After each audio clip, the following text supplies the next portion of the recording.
Happy New Year, 2026.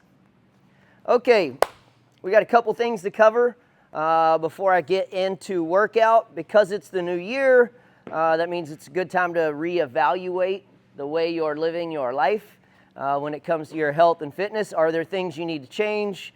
So we put a bunch of options on the board over here. In January, we are going to work on increasing our aerobic capacity. Some recommendations for you to do that are to put in 10 minutes of steady state cardio, meaning just slightly elevated heart rate. Like you should be able to have somewhat of a conversation. You should not easily be able to have a conversation, but your heart rate should be up enough. If you do that 10 minutes a day for 2 weeks straight, you can improve your aerobic capacity by 50%. 50 from that low intensity. I know we're CrossFit style people, so we think high intensity is the answer. Sure, for racing and competing, that is the answer. But for increasing your aerobic capacity, low intensity is the answer. For those of you who are wanting to lose a little bit of body weight, add 5,000 steps. So get you a step tracker, whatever kind you want to use. They make super cheap ones. If you wanted to get one on Amazon, you could probably get it for $10. You could track your steps every day, add 5,000 to that. Figure out how to just walk a little bit more in a day, clean up your diet. We're doing the 100-day burpee challenge, which means you're going to do 1 burpee day 1, 2 burpees day 2, 3 on day 3, and so on. Today would be day 5. Today is the 5th. So that means you have 5 burpees today. And we'll just keep adding one every day and make it as far as you can make it. That stuff is all done on your own time. Message people, challenge other people in the gym. It's a good way to get yourself accountable. I've had a couple guys send me messages over the last couple days, or else I would have forgot already. We're going to do the RPM 10,000 rep double under challenge, which means you got to do jump rope every day, working on trying to get better. So you do the math on how many you got to do every day. We try and finish that at the end of January. We're going back to the basics on a lot of our technique, which means that we're going to try to clean up how we move so that we can move better. And the better we move, the safer we are. And the safer we are, the more loading we can do, which means the stronger we can get, which overall means we're just going to get better and better with less and less risk. Now, I know there's a lot of us that like to come in and just put on weight, and we're like, yeah, but I can lift it. You sure can, but it looks terrible, and you're going to get hurt. And just because you get away with it for a little while doesn't mean it's good for you, right? So we're coming in here to get ourselves better, so you got to clean up your technique in order to make sure that you're safe as you continue to get older. You need to make sure that you move better and better, not worse and worse, right? So age is not an excuse. Then we got powerlifting basics. We're going to start with deadlift today, so I'll explain that in a second. Understanding your diet numbers is important. If you don't understand what your base metabolic rate is, then you cannot possibly make a diet that will work. You might get lucky, but that's 1 in a million. You might be somebody who burns 1,300 calories a day. You might be like me and burn 3,400 calories a day. I burn 3,400 calories a day at rest. The average person does not do that. That's why I struggle to put on weight, because I got to eat 4,000 calories if I want to gain any weight. That's a lot of calories. Well, if you're one of those people that burns 1,500 a day and you think you burn 2,000, you put yourself on a 1,700 calorie a day deficit, so you're doing 300 less than what you need, you're actually not, right? Because you burn less calories than you think you do. So figuring that out is really important. Also, I'm going to introduce you guys to something that I'm going to call RX minus. So, you know those times where you're like, well, I did all this stuff RX, but I did this one thing that was burn. What division do I put it in? Burn RX or RX and then not click standard? Yeah. Yeah, the answer's always been yeah. Either one of those works. RX minus is something that I'm going to try and give us another way to separate what you're working on. For those of you that are, say, you're normally a burn athlete and you're trying to do RX stuff, but you can't do RX for the whole workout, if you do RX for half of the workout, and then you scale the weight down or you scale the movement down, then you're going to put it in RX but not click standard. That'd be like RX minus, right? I'm also trying to give you another way to think about how to go from one division to another. So for example, today we got clean and jerk. It's 95-65 RX. It's 135-95 for comp. Let's say I want to go comp, but I can't make it the whole time. I'll do comp for like say 2 rounds or something, and then I'll drop it down to 95 and do the other half for 2 rounds. And that's, let's say I finish 4 rounds, right? Then I'm going to put it in as comp, but not click standard, because I attempted comp and I tried to get at least half of it. If I didn't get the half, then I'm just going to put it into RX. Does that make sense? Give you some different ways to work your way up and maybe do some of the higher weights or skills for RX or comp, and then dial it back.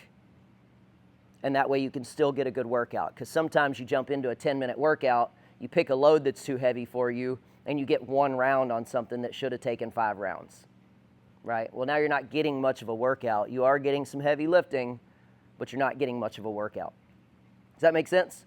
So we'll continue to talk about this as we go, just to give people ways to start working between divisions. For our warm-up today, we're going to do 4 minutes of cardio. We got 30 seconds of pigeon box reach. So same as usual, you're going to put your leg up on top of a stool or a box, turn it sideways, reach down and through the middle, hold that for 30 seconds. Couch stretch is the one where you load that knee up against the wall. Your other foot comes out in front. You'll probably get a good stretch here. You can work your way up or up. I'm also going to start showing you another way to do couch stretch later in the week, where you put your knee up on a bench. A little bit more comfortable, but it's also a little bit more work. So I'll explain that later. Then we're going to do banded bicep stretch. Throw a band through, hook it around your wrist, lean away, turn your head away, and then rotate your hand until you feel that stretch through the bicep. This next one, prone PVC presses. This is a new one.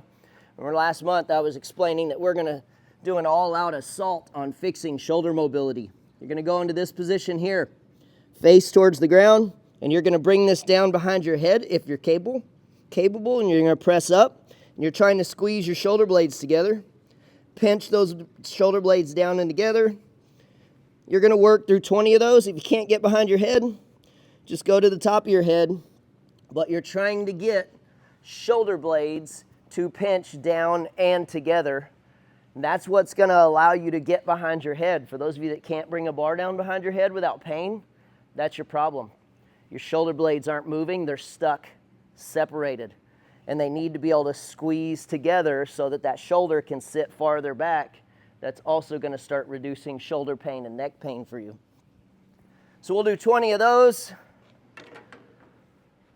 Then we are going to deadlift.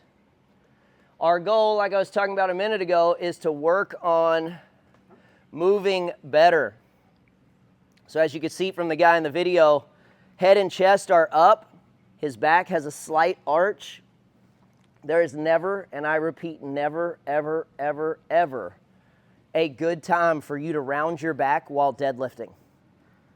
Round meaning this way.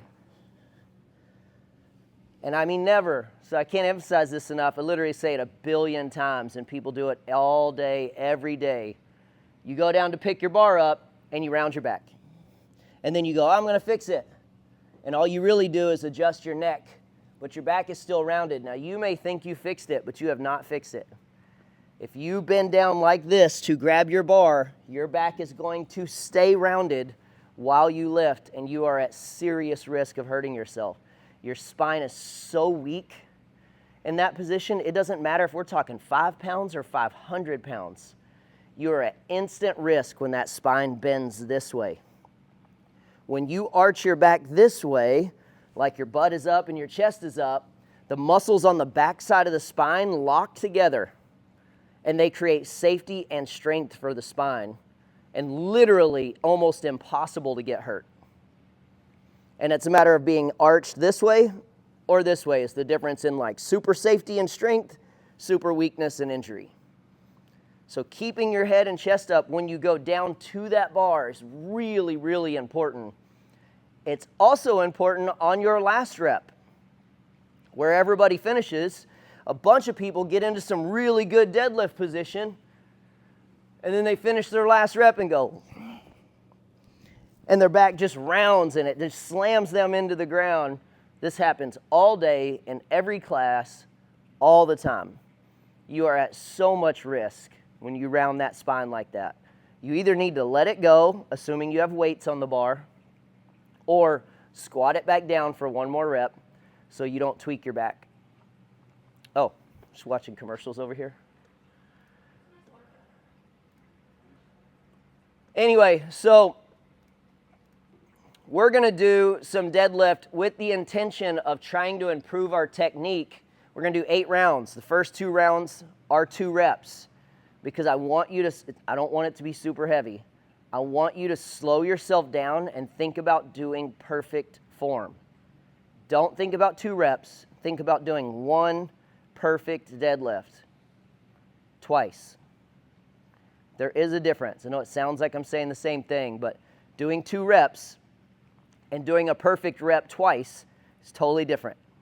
So think about walking up to that bar, set everything the way you want, work yourself down to the bar, deadlift your way up, bring it back down, step back up again, set yourself a new setup where you get used to correcting the way you address the bar. That way you can keep yourself really safe and you can also make it a good habit. First 2 rounds are 2 reps, then it goes to 4, then 6, then 8. We're not worried about getting super heavy today. We are going to progressively get heavier throughout the month, and we are going to build to a 1 rep max over the next 4 months. So this is your month to clean up the way you move so that 4 months from now, when we go for that super heavy 1 rep max, because we are going to get a powerlifting total in 4 months. Our max bench press, max squat, max deadlift. And then you will have a powerlifting total. But we're going to work this month on cleaning up technique and building endurance so that when we get to the later end of the next couple of months, we can handle more load for more reps, safer, and then hit some new 1 rep maxes. So we'll go 2 rounds of 2, 2 rounds of 4, 2 rounds of 6, and 2 rounds of 8. You got 90 seconds per round. Then we're going to do a 10-minute AMRAP. You've got 5 reps of clean and jerk. The comp weight's 135/95. Other than that, the movements are all the same. Go from the ground, same exact thing. As you reach down to grab it, it's just like deadlift. And if you don't know it, the start of your clean is exactly like your deadlift. You should deadlift exactly the same in a clean and in a deadlift. The only difference is at the top on the clean, you get a little explosive and then get under that bar and then double dip for the jerk. So you got 5 reps of clean and jerk. Then you're going to do 2 burpees over bar. If you're doing the burpee challenge, great. This will knock that out for you. Chest and thighs, touch the ground, come up. If you're RX or comp, you have to jump. If you're burn, you can step over. Then you'll lay on the ground, do sit-ups. You're just going to touch the ground overhead, sit up, touch your toes. As long as your spine is all the way vertical, you've completed the sit-up and touching your toes. It's an AMRAP, so as many rounds as possible in 10 minutes. Any questions on any of that? Sweet, let's get moving. We got 4 minutes of cardio.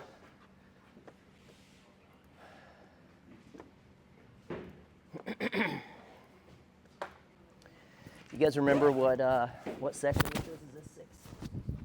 5 or 6?